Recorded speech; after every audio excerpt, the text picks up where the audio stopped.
Bienvenidos a este programa especial sobre libros de texto, educación y ciudadanía.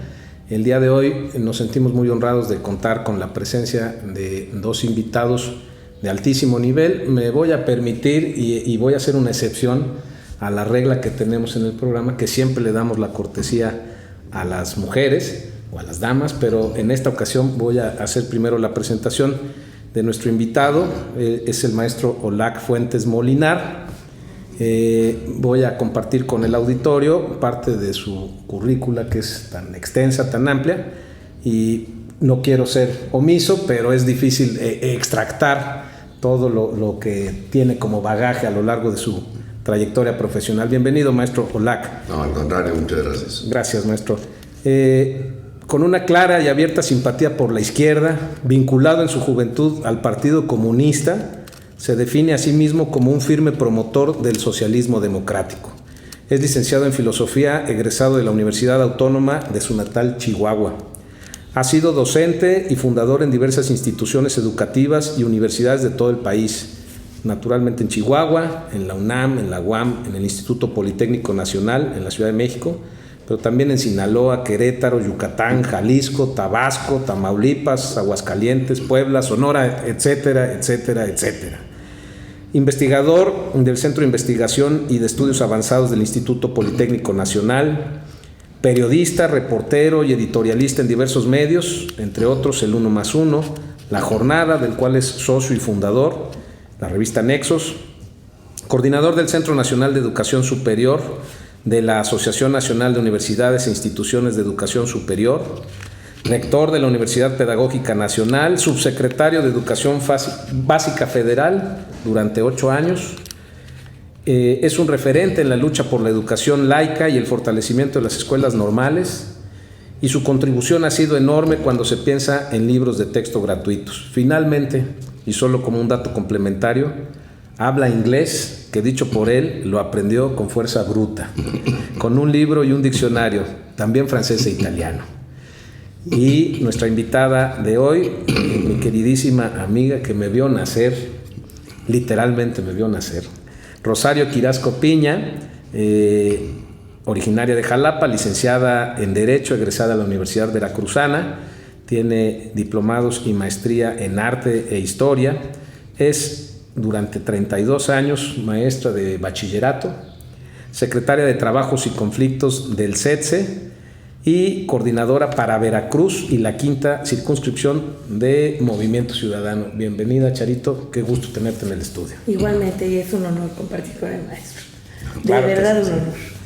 Claro que sí, pues bienvenidos sean los dos. Y bueno, ustedes conocen ya cuál es la mecánica de estos programas. La idea es poder compartir sus conocimientos, sus opiniones con el auditorio, y en este caso nos vamos a referir como un programa especial precisamente a la nueva escuela mexicana y a los tan controversiales y polémicos libros de texto.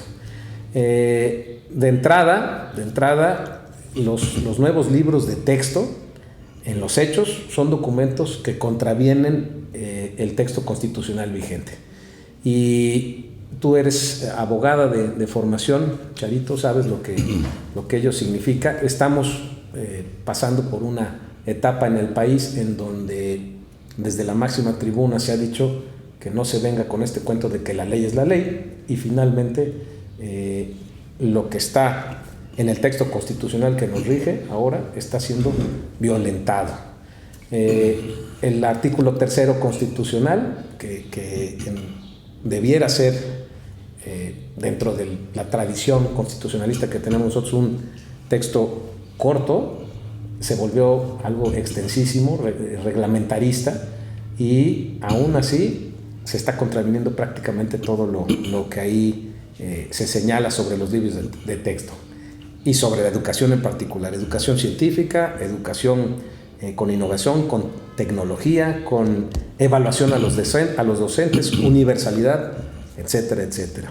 Maestro Olac, a usted que le ha tocado participar en la elaboración de libros de texto y de programas a lo largo de muchos años con diferentes administraciones, viniendo con una trayectoria tan amplia, ¿qué le significa o qué le representa esto que estamos viendo de entrada? Bueno, mire, me preocupa mucho, conforme pasa el tiempo me preocupo más. Yo fui un ciudadano que votó por Andrés Manuel López Obrador.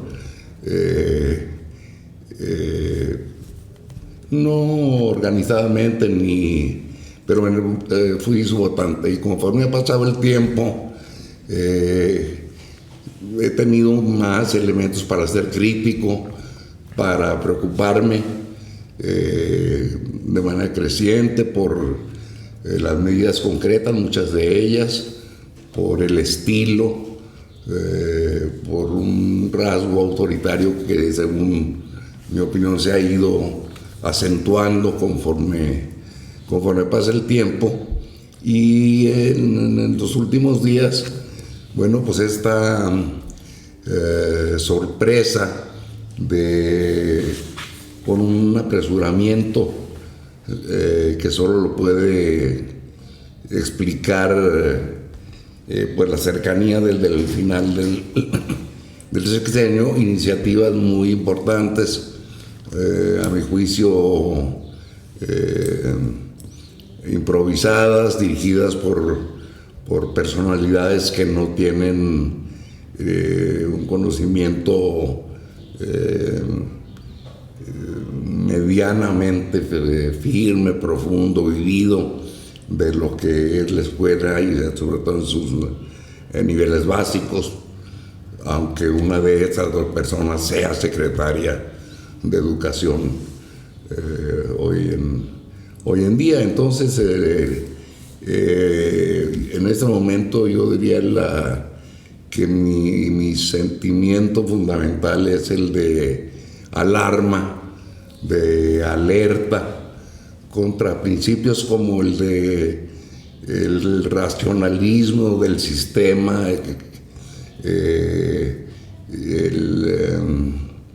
el peso ejemplar que tiene como un modelo en el cual las medidas tienen que sustentarse en argumentos firmes, en evidencias. Y encuentro pues que estas novedades recientes pues no siguen ninguno de estos principios, ¿no? Que lo decía hace un momento, maestro, contraviene en abierta claridad lo establecido en el texto de la Constitución, que es el documento que nos rige como mexicanos.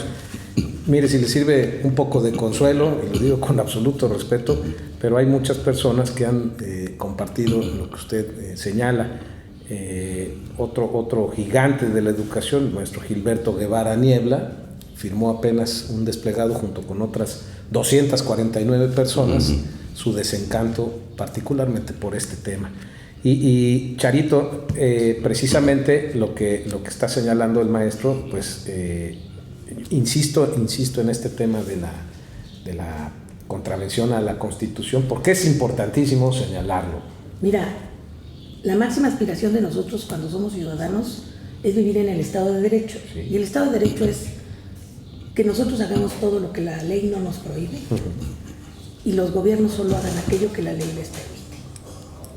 Si estuviéramos hablando de eso, esta reforma no existiría, por el asunto que tú mencionas del artículo 3 constitucional.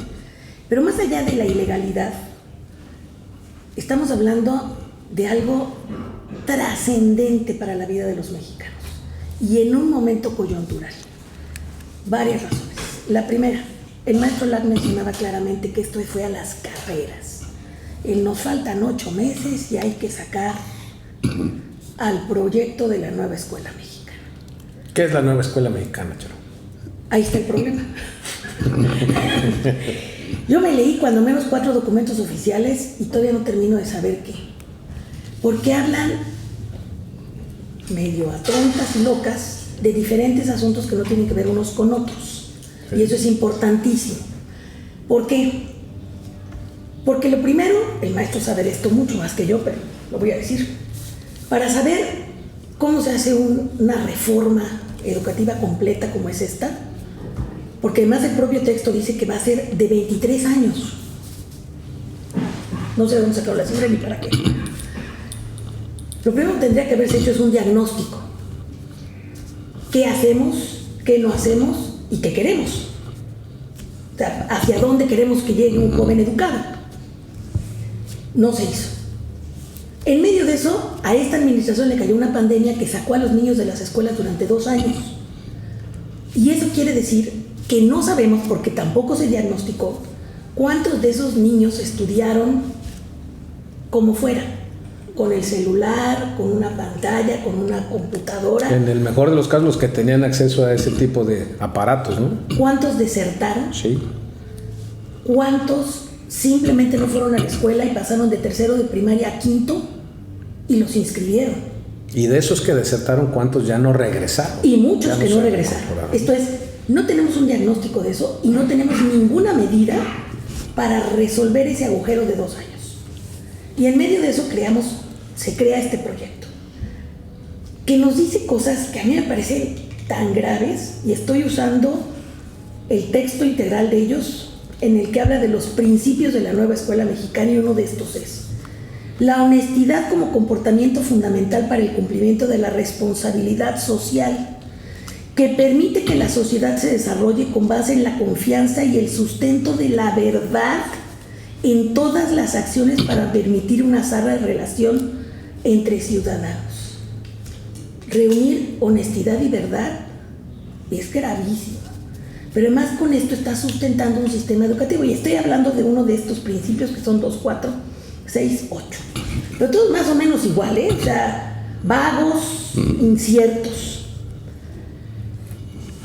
Dice también este texto que la nueva escuela mexicana cuenta con infraestructura adecuada para promover el aprendizaje de niñas y niños. Esto es una cosa dramática. Yo estaba precisamente en el CETSE, ahora que lo mencionas, cuando cae esta epidemia de la influenza. Y me acuerdo que una de las cosas que nos pidieron a los sindicatos por parte del secretario de Salud, no me traigo ahorita el nombre, pero lo conocí alguna vez, un hombre muy capaz, es que lo ayudáramos a sacar en 3 días un diagnóstico de cuántas escuelas tenían baños, agua corriente. Sí. Y lo hicimos los sindicatos porque era bien fácil, tenemos a los profesores en las escuelas. Y entonces inmediatamente levantamos los teléfonos, les hablamos a los delegados, ellos a su vez a todos los profesores, y lo que hicimos todos los sindicatos, en el caso del estado de Veracruz, fue que en 3 días teníamos un diagnóstico, porque había una epidemia de influenza. Y una parte importante era saber si podíamos seguir mandando a los niños a la escuela, pues se podían lavar las manos.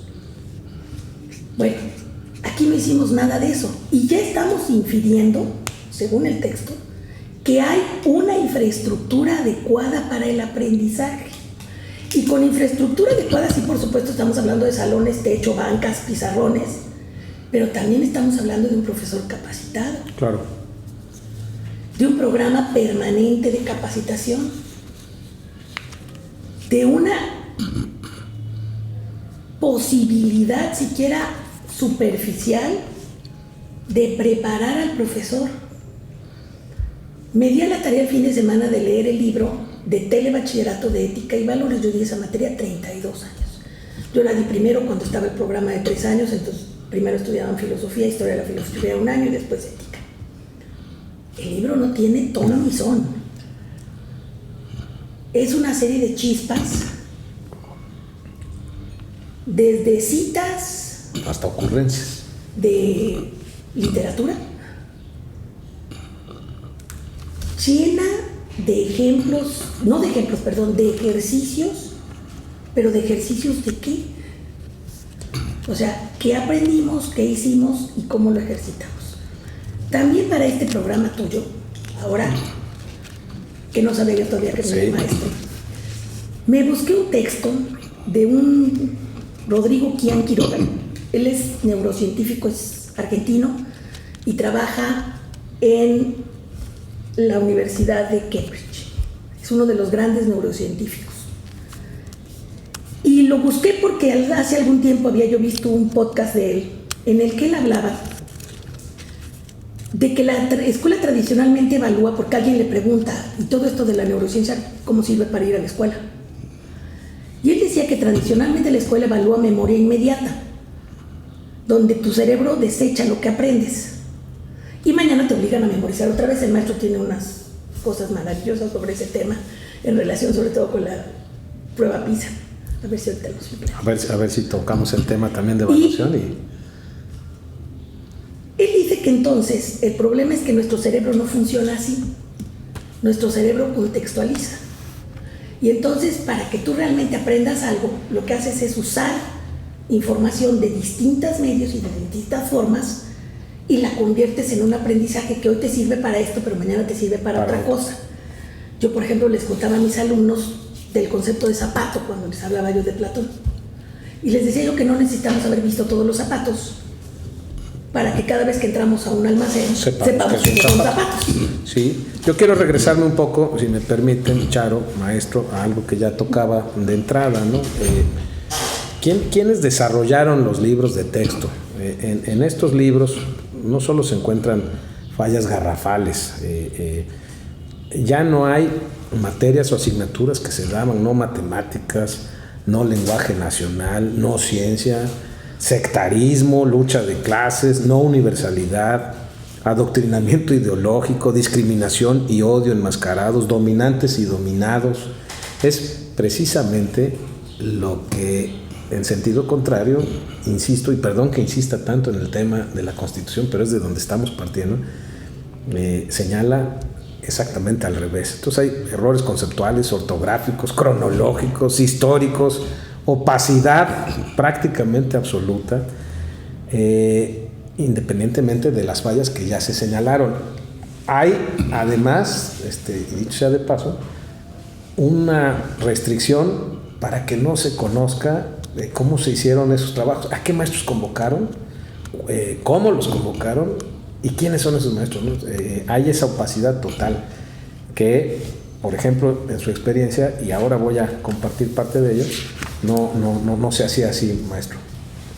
No, mire, yo tuve una experiencia muy intensa de renovación de libros de texto cuando tuve la oportunidad en la Subsecretaría de Educación Básica. Trabajamos con instituciones muy serias, ¿no? con el Centro de Investigación y Estudios Avanzados en particular, tanto con el Departamento de Matemática Educativa como el de Investigaciones Educativas, que cuando yo trabajé ahí estaba dirigido por un biólogo muy metido, muy observador de la educación básica, que fue Juan Manuel Gutiérrez Vázquez, que falleció ya hace algún tiempo. Entonces, en el departamento, luego en la subsecretaría, viví la experiencia de lo que significa hacer un libro de texto, ¿no? Y luego, después ver lo que significó que por poco no salgo vivo del agotamiento, la renovación más amplia, casi general, que me tocó cuando estuve en la subsecretaría, ¿no? Entonces, con estos plazos, sacarse de la manga estas reformas puntuales recientes, no me dejo de momento de lado las anteriores, sin justificación y en manos de personas que no tendrían por qué estar conduciendo este asunto.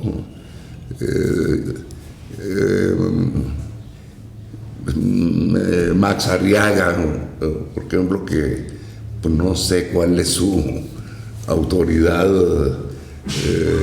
y su experiencia pedagógica, y la secretaria de Educación, que tampoco tiene ningún antecedente que no fuera el de trabajar cercanamente, casi como secretaria privada con el presidente, ¿no? Que era la de Agenda Ciudadana, ¿no? Me parece, sí.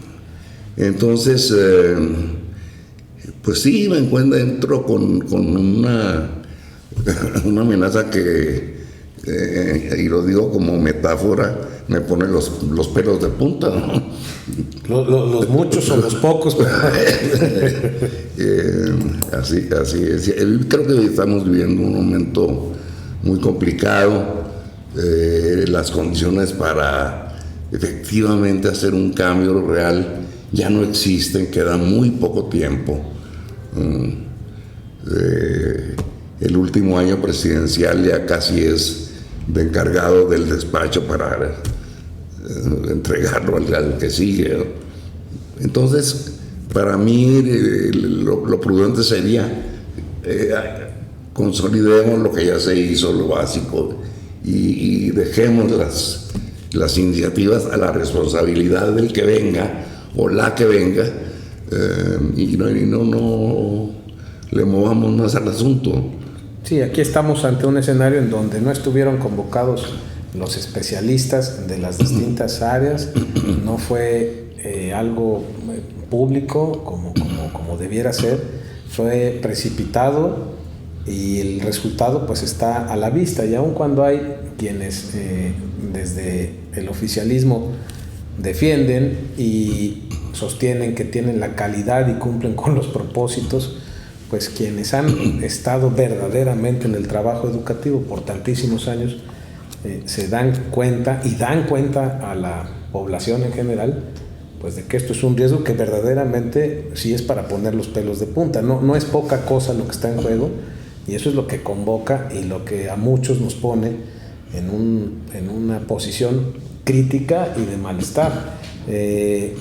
Estaba leyendo en un documento que me compartieron, que me hicieron el favor de compartir, pues todo este trabajo que le tocó hacer como subsecretario de Educación Básica en 1992 como artífice prácticamente de la modernización de la educación básica, todo el esfuerzo que representó, toda la coordinación y el resultado que sin duda pues para ese momento fue positivo, pero que además permitió algo que tocaba Charo, y a eso quiero regresar ahorita también, dignificar la labor del maestro, darle el reconocimiento, mejorar sus condiciones personales, salariales, la posibilidad de promoverse, de ascender y de prepararse, de seguir instruyéndose, que ahora están en los hechos, pues también en el desdén y en el abandono. Hace ratito decía Charo que te tocó desde el CETS el tema de la capacitación.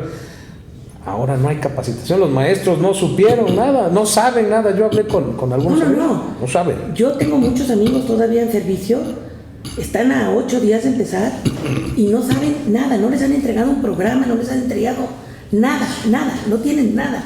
O sea, no saben qué van a llegar a hacer, no tienen ni la más remota idea. Y mira, tú ahorita que hablabas de esto de la capacitación, sí, con sus defectos y virtudes, que tenía muchos defectos, la carrera magisterial era un procedimiento de mejora salarial, que al final de cuentas es lo que cualquier persona quiere.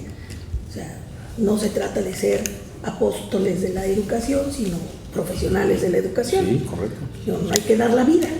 Bueno, no mantener a los hijos. Dice Marx Arriaga, Marx, que él da la vida por los libros de texto, ¿no? Ha hecho defensas vehementes del tema. Mira, el problema es que los libros de texto, áreas de oportunidad le llaman, áreas de oportunidad, debieran defenderse desde la academia, sí, no desde la ideología. Exacto. Y ningún programa y ningún proyecto se ha salido de la ideología. Digo, te voy a contar una anécdota. Yo estaba en quinto de primaria cuando esa gran reforma de Luis Echeverría, que por supuesto era una reforma ideológica que provenía de lo que nos había pasado a los mexicanos en la administración anterior y de una serie de descomposiciones de la dictadura perfecta. Y yo me acuerdo que estaba en quinto de primaria y yo pasaba a sexto, y ya en sexto iba yo a empezar a usar el libro que ya no tenía La Patria. Ajá. Y me acuerdo que a los chicos de esa edad, no sé si tu hermano se acuerda, somos del mismo grado escolar, nos mandaron a los que vivíamos en Jalapa a la escuela normal en las vacaciones de verano a tomar un curso raudo, veloz y diligente a los niños de teoría de conjuntos y español estructural. Claro que no aprendimos nada. Pero yo estaba en una escuela privada. Yo llego a primero de secundaria y mi maestra de la escuela privada manda a traer a España unos libros de español estructural, nos los venden y ella me da una clase extraordinaria. Le debo lo poco que sé de redactar. Extraordinaria. Y esa es la otra gran tragedia que nos va a pasar con esta reforma. Quienes van a tener la oportunidad resolverán los problemas. Sí. Estamos hablando de la educación privada. Mira, no toda, pero una parte. Ya te adelantaste, yo te tenía aquí reservada esa pregunta, educación pública frente a educación privada. ¿Quiénes son los perjudicados en esta jornada, por así llamarlo? Pues los jóvenes, los niños. O sea, el problema es que entonces, en algunos casos, la educación privada va a solventar estas deficiencias. Tiene muchos más recursos cuando van a hacerlo. Porque usted, maestro, lo vio. Cuando empezaron a salir todas estas evaluaciones universales, con todos los defectos que las evaluaciones universales tienen, como enlace, etc., una de las cosas que descubrimos todos es que no es que los niños de la escuela privada tuvieran mejores escuelas. Lo que tenían es que desayunaban, comían, cenaban, tenían acceso a medios de comunicación, tenían acceso a la computadora, tenían acceso a la enciclopedia, claro. Y se sentaban a comer con un papá y una mamá de clase media que discutían que había subido el peso o que había pasado algo en el mundo. Y eso era la diferencia. Y eso es lo que hacía las distancias. No eran las escuelas ni los profesores, eran tan malas unas como otras, o tan buenas, muchas públicas contra las privadas. Bueno, en las evaluaciones internacionales, incluso, Charo, en las pruebas de PISA y todo eso, niños evaluados de escuela pública y de escuela privada, cuando nos evaluaban, porque ahora no entramos en esas evaluaciones, ya no, salíamos rankeados por debajo de países de Asia, de Singapur, de cualquier otro, y no importara dónde estaba el mejor de Monterrey o del Pedregal, ¿no? Salía abajo. Que el maestro te conteste eso porque él tiene una respuesta buenísima.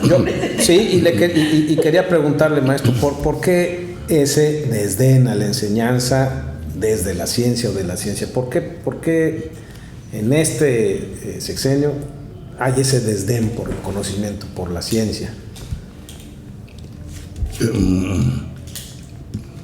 Mira, la verdad no tendría yo una respuesta, ¿no? Sí. Hay un fondo de prepotencia. Yo pienso a veces que nunca le di, como mucha otra gente, importancia a que la llamaran la cuarta transformación, ¿no? Sí. Y no nos dimos cuenta que se igualaba el mandato presidencial con la independencia, con la reforma y con la revolución, nada menos. Sí, ¿no? Sí. De esa magnitud pretendía. El despropósito, la desmesura, ¿no? La megalomanía. Sí, y bueno, pues lleva cosas de este tipo.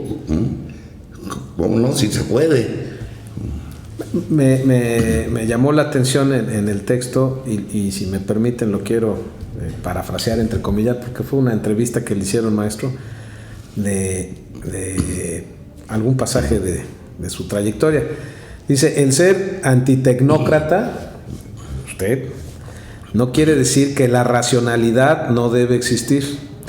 Y hay un momento concreto que se asocia con un artículo que escribí sobre la Universidad Pedagógica Nacional, que se había fundado sin mucha claridad de propósito y tenía relación también con un movimiento de sindicalización en la propia en la Universidad Politécnica Nacional. Zedillo, que era secretario de Educación, hace un contacto conmigo invitándome a conversar. Después me enteré de que quien había incitado eso era el pequeño demonio de Salinas, quien estaba pendientísimo de todo lo que ocurría en el medio intelectual. Bueno, era lector de cuadernos políticos. Y cuando publico ese artículo sobre la UPN, recibo una invitación a conversar con Zedillo e hicimos un buen clic. Su estilo más llano hacía posible el diálogo fácil. Esa conexión empieza con la responsabilidad de la rectoría de la UPN Luego, de manera muy sorpresiva, Zedillo me ofrece la subsecretaría de Educación Básica y me quedé ahí 8 años. Esa fue la historia del...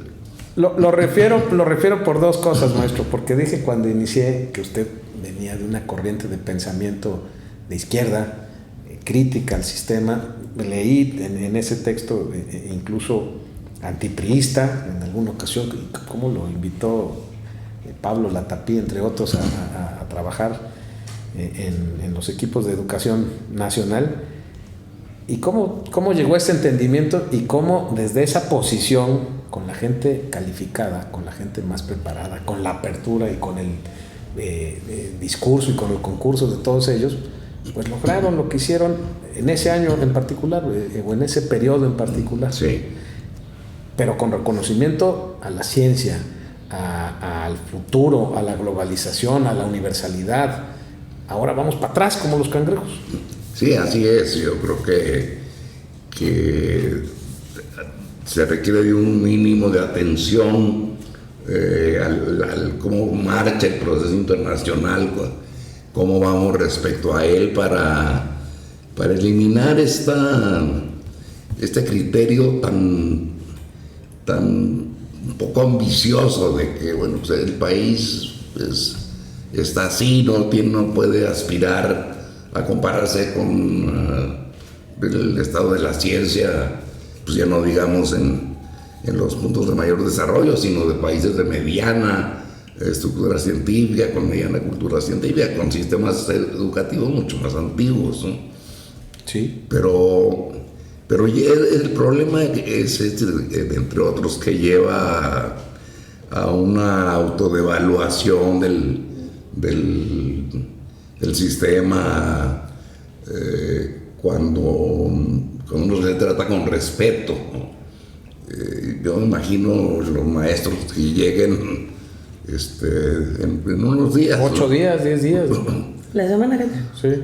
Aquí está la pareja, esto tienes que hacer.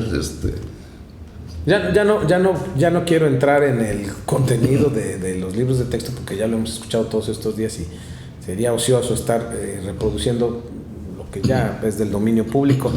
Me llama mucho la atención, Charo, ahorita decías algo sobre las ventajas que pueden tener niños mejor alimentados, niños con mayores recursos, que pueden acceder a otros recursos, tanto de preparación como de tecnología, y cómo deja eso en desventaja a la niñez de nuestro país frente a una competencia feroz global. ¿A qué se van a enfrentar los niños de nuestro país con esto? Se van a enfrentar a muchísimas cosas, empezando por eso que tú decías, la globalización, la suspensión de muchos empleos. Hoy todos ya vamos aquí en Jalapa a un súper donde hay 1 o 2 cajas automáticas para ir al supermercado. O sea que no hay cajera. ¿La inteligencia artificial? Todavía no llegamos a eso. Es un tema mucho más controvertido y más real. Los bancos. ¿Cuántos de nosotros ya no vamos al banco? A nada. Entonces, ¿cuántos bancos suprimieron cajeros, empleados, etcétera? Y como eso nos vamos a enfrentar todos los días a que esto supere. Necesitamos construir a los nuevos jóvenes que dentro de 25 años o 20, esos están naciendo hoy, van a enfrentar la necesidad laboral muy diferente a la necesidad laboral de hoy en día. La hija de Tomás Rodríguez Paso es un amigo de nosotros muy cercano, está diseñando, ella vive en Detroit, una carretera que va a ir a centros de distribución de mercancías en los Estados Unidos, y esa carretera nunca va a tener choferes, ni de automóviles ni de trailers. Es una carretera hecha para automóviles sin chofer y autobuses y trailers sin chofer. Toda va a estar diseñada para eso. Eso es el mundo al que tendríamos que estar empezando a hacer esta escuela hoy, para que dentro de 20 años, 25, estemos egresando. Ni siquiera te vayas tan lejos, ¿no? En el presente ya. O sea, la trascendencia, el impacto de esto cobra vigencia inmediatamente y sin duda a mediano plazo, largo plazo. Y yo creo que más que hablar de las distancias que se van a crear, que me parecen graves, son muy graves, lo que tendremos que estar pensando es cómo vamos a superar esas distancias.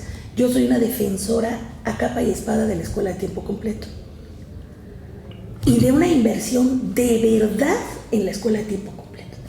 Empezando porque al niño le den de desayunar y de... Ya no hay escuelas de tiempo completo. El presupuesto se acabó para la escuela de tiempo completo y las que había, que no eran tantas, pero ahí estaban y sobrevivían y no lo hacían mal, muchas de ellas están ya a desaparecer.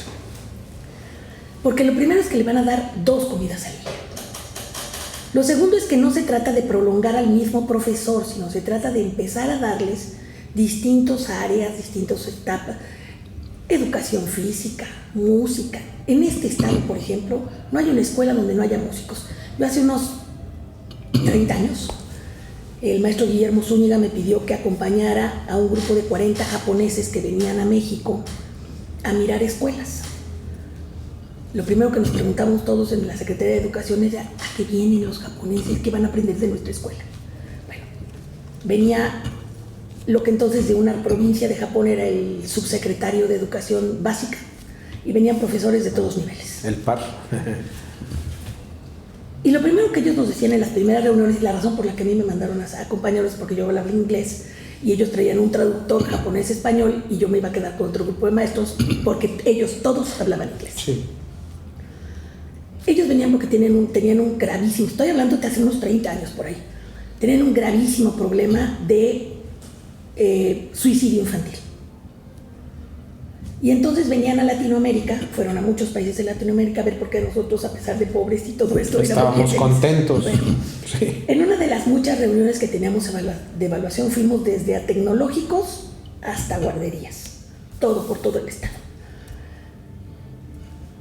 Nos decían que una de las cosas que más les llamaba la atención es que en todas las escuelas, fuimos a escuelas rurales, a escuelas urbanas, etc., en todas los recibían con música. En todas había un jaranero profesor, en todas había 4 niños que zapateaban, en todas había todo eso.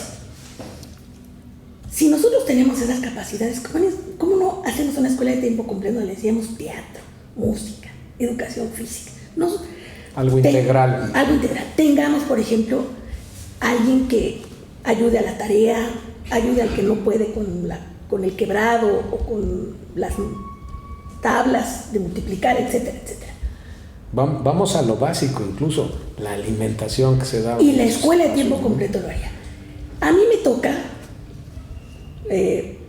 estando en el CETSE, que se implementara la primera escuela de tiempo completo en Jalapa, la escuela Cela Servín, que está en la unidad magisterial. Sí. ¿Y por qué nos toca a nosotros? Porque la escuela solo tenía profesores del CETSE.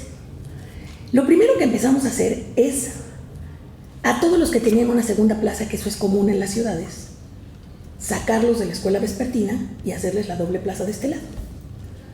Me acuerdo que lo último que a mí me tocó hacer, porque ya me fui a otros quehaceres, fue la doble plaza para los conserjes. Empezamos porque, pues, por supuesto, no había infraestructura y en aquel entonces el presupuesto solo era para pagos, para la gente que se quedaba o para los profesores que iban a entrar a las áreas. Pero los papás se pusieron las pilas de inmediato. Ellos armaron la cocina, ellos armaron cómo iban a hacer los alimentos. Y por supuesto llegó un momento en que la escuela se volvió la más solicitada de la ciudad. Porque ¿qué pasaba? El papá y la mamá se aseguraban que su hijo entraba a las 8 de la mañana y salía a las 4 de la tarde, con la tarea hecha y actividades. Si nos ponemos a pensar con el dinero que desperdiciamos en tantas cosas, yo, por ejemplo, una vez me di a la tarea de buscar todos los programas que había en las secretarías para el asunto de los alimentos a los niños. Fácil, en 4 secretarías había unos 20 programas. Si le sacábamos el presupuesto a todos esos programas, y con eso les dábamos de desayunar y de comer. Y hacíamos de la escuela de tiempo completo la escuela nacional. O sea, no solo ya con eso le diste una muy buena posibilidad a ese niño de estar en mejor condición.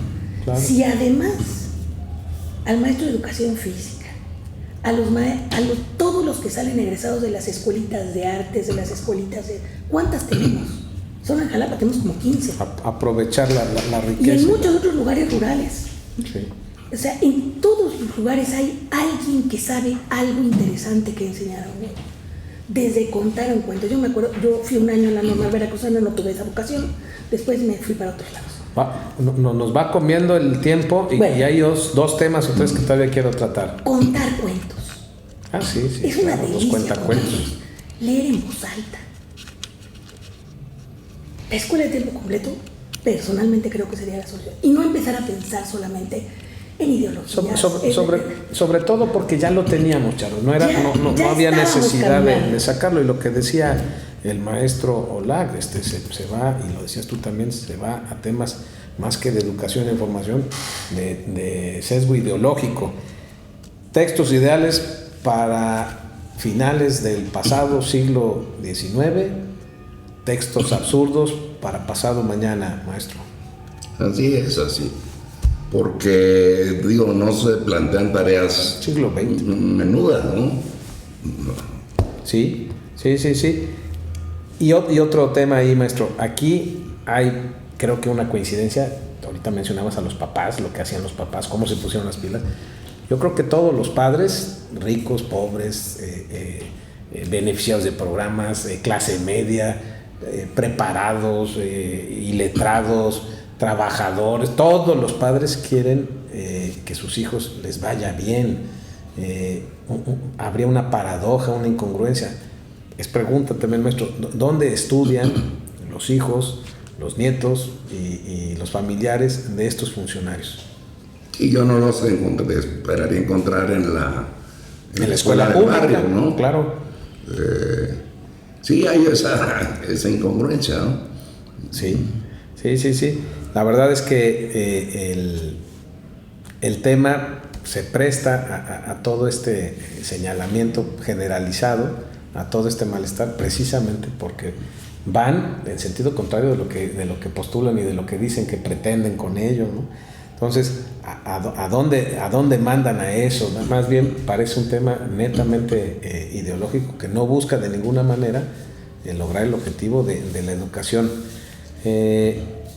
Tengo algunos otros temas, por eso te decía, Charo, y perdón la interrupción, no creas que fue una majadería, no, para nada, pero hay 1000 anécdotas que podríamos contar, y yo quiero preguntar, en esta situación, como decía hace rato, ¿dónde quedan los maestros y dónde quedan los niños? Pareciera que, siendo la parte central o medular del tema, no están considerados ni los niños, con lo que les van a dar, ni los maestros.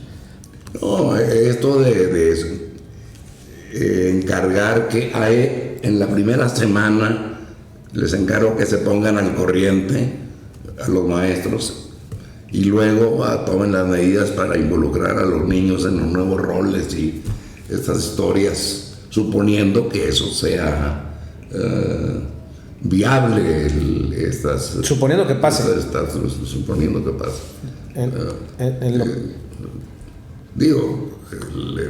Las condiciones del maestro son de la mayor exigencia, así como estamos. Sí. No se puede pensar que aparte sea un consejero en cibernética y los mete en computadoras que en la casa no existen. En fin, me deja ese sabor de un acto de gobierno irreflexivo totalmente, o descuidado, ahí se va, ¿no? Sin tener las propias autoridades, las herramientas, la formación para meterse en esos terrenos, ¿no? Yo pienso en el caso de la secretaria, que si no lo tiene, su antecesora, ahora gobernadora, electa, cuando es maestra, funcionaria, líder sindical en su estado, cerca de los maestros, es otra perspectiva, pero no en este caso, como me precisaba usted, maestro. Y Charo, el hecho de este ocultamiento o enlatamiento, como se le quiera llamar, ese periodo de opacidad al que ya nos referimos, 5 años, no se puede saber, eso no puede quedar así. En este programa hemos hablado, o en programas anteriores hemos hablado de transparencia, de rendición de cuentas, de justicia abierta, de muchos otros temas que tienen que ver precisamente con ello. Y ahorita nos encontramos con que de entrada, por los próximos 5 años, no podemos saber quiénes trabajaron, quiénes les convocaron. Y hay respuestas inmediatas de algunos estados de la oposición que dicen que no van a distribuir los libros. ¿Qué sigue ahí, Charo? Mira, el asunto es, regresamos otra vez a tu pregunta inicial. El asunto es que esta opacidad de no decir durante 5 años quién, cómo, dónde y bajo qué preceptos, bajo qué mecanismos se hicieron los libros, pues es realmente decir que los libros los hicieron con copy-paste 10 personas en unas computadoras. Pero hasta mal pegados. Pues bueno, porque pues, copiaron de quién sabe dónde, de la Wikipedia. Y eso es todo. Digo, pongámoslo encuerado. Esa es la realidad. Si tuvieras cómo justificar académicamente estos libros, si tuvieras cómo justificar un diagnóstico, una serie de cosas, pues lo harías público. Porque la defensa del programa tendría que ser académica, insisto. Lo que está permitiendo esta opacidad es precisamente la violación del artículo 3º, que dice claramente, también como tú lo dijiste, ya prácticamente es un recetario el artículo 3º, como muchos otros artículos de la Constitución, y en ese recetario dice cómo se deben hacer los programas y los libros. Bueno, esa es la defensa jurídica, que hasta este momento va caminando. De ahí que gobernadores, hace 2 días, por ejemplo, el de Jalisco, Enrique Alfaro, dijo que hasta que la Suprema Corte no diga qué cosa va a pasar, él no distribuye los libros y van a usar los anteriores. Que tenían con qué atajar al toro, como se dice coloquialmente. Que ellos ya tenían los libros de antes. Son Jalisco, Chihuahua, Coahuila, Yucatán, no sé si algún otro estado, ya no sé cuál otro estado, Sonora. Y si te pones a pensar, parte de esto también nos dice quiénes son los estados mexicanos. ¿Quiénes son los estados que están diciendo yo hago lo que voy a poder, como voy a poder? Los estados que no dependen económicamente de la federación. Así de llano. Los estados que pueden defenderse solos y que no van a recibir presiones económicas. Esto es que si les llegan las partidas bien y si no sobreviven. Porque son los estados que viven ¿de qué? Pues de la iniciativa privada. Si tú revisas en el INEGI, por ejemplo, la creación de empleos, los 2 estados que sostienen el nivel de la creación de empleos son Nuevo León y Jalisco. El sureste ni nos digamos, o sea, estamos perdidos, por eso nos va como nos va. Entonces, y en sentido, perdón. ¿Qué van a hacer estos señores? Van a esperar una resolución judicial y la resolución que ya está la resolución que judicial, hay una suspensión. Ya hay una suspensión, pero va a ser definitiva. Esto es, yo dudo mucho que no vaya a ser definitiva. Va a ser definitiva. ¿Qué va a pasar? Que los estados como Veracruz, que dependemos al 100% de la federación, pues a lo mejor, como este gobierno dice que total la ley da lo mismo. Si se va por esa vía, prácticamente está muerto esto. Y el problema es que estamos a unos días de iniciar el ciclo y que se van a parar. Y nadie estaría convocando a una torpeza de destruir los libros, no, pero tampoco de regarlos así. Pero lo más grave es que venimos de niños que 2 años no fueron a la escuela. También se suma. Sumamos esto.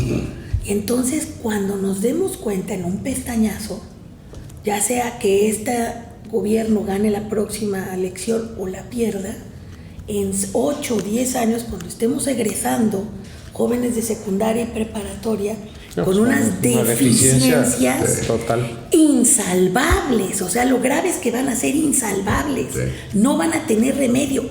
Vamos a tener 3 o 4 generaciones en lo que nos peleamos entre los tribunales, y entonces yo te aprieto los dineros, y entonces ahora me obedeces, lo que sea.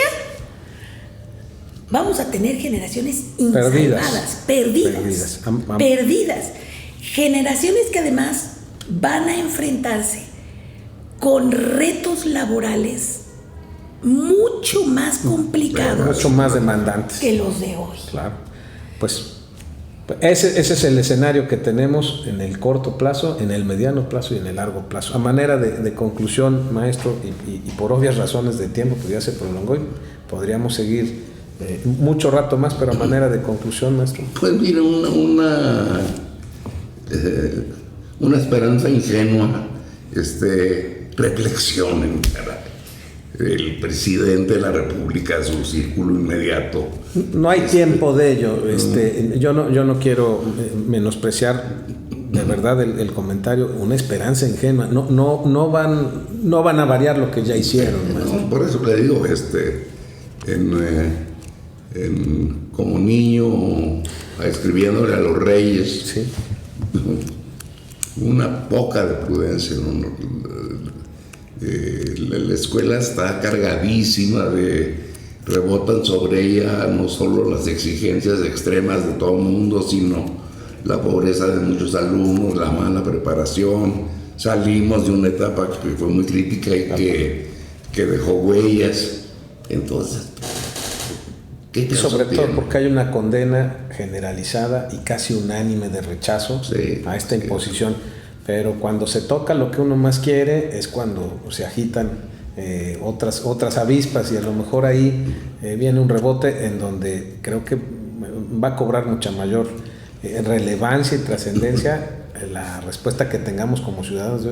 A título personal, yo pienso, a título estrictamente personal, que esto nació muerto y que no va a pasar, porque hemos tenido antecedentes en el país. A manera de conclusión, Charito.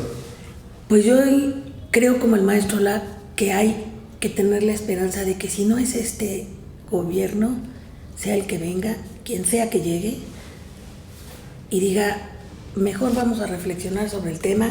La pandemia es un buen pretexto para ir para atrás. Yo, si lo que necesitan es un pretexto ideológico. Que justifique, porque además es haber gastado un lanal, que justifique esto y digan, bueno, mejor vamos a hacer primero una reflexión, un diagnóstico, un algo. Ojalá que así sea. Cuando haces el recuento de los daños de la desgracia que significó la pandemia para la humanidad y para nuestro país, todavía le salimos debiendo mucho, no solo las autoridades, pero ellas sí como responsables, como rectores y como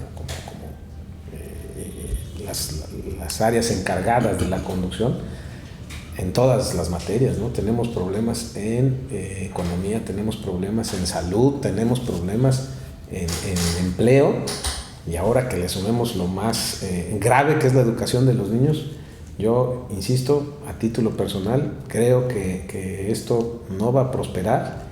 Y la verdad es que en mi modesta experiencia también por el paso del área de educación, tuve el honor de ser director de primarias estatales en un periodo, y ahí me tocó conocer al magisterio, me tocó conocer a los trabajadores, no solo de la educación, a los administrativos, a los padres de familia, que también cuando les tocas a los niños responden. Así que pues una convocatoria, que se sigan celebrando foros de discusión, debate, enriquecimiento, y que se abra esto, ¿no? Ese es el residual que para mí al menos queda, con una esperanza no ingenua, esperanza firme de que verdaderamente cambien las cosas.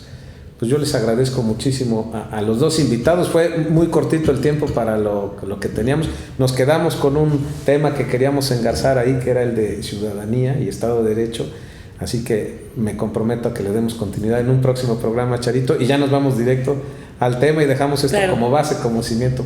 Muchas gracias a los dos por acompañarnos. Maestro, de verdad un honor tenerlo por aquí. Y leí ya, para finalizar esa entrevista y ese homenaje que le hicieron con motivo de su cumpleaños, que ahora está apartado y abierto más a temas de otra naturaleza, de otro índole, que tiene cierto desencanto y cierta decepción también por lo que está pasando en materia. Sí, es natural. Además, digo, ya llegué a la edad en que legítimamente puedo ver series de televisión. Dice un amigo muy querido mío, que lo voy a ver al rato, por cierto, felizmente jubilado. Ese es su profesión. Gracias, Charito.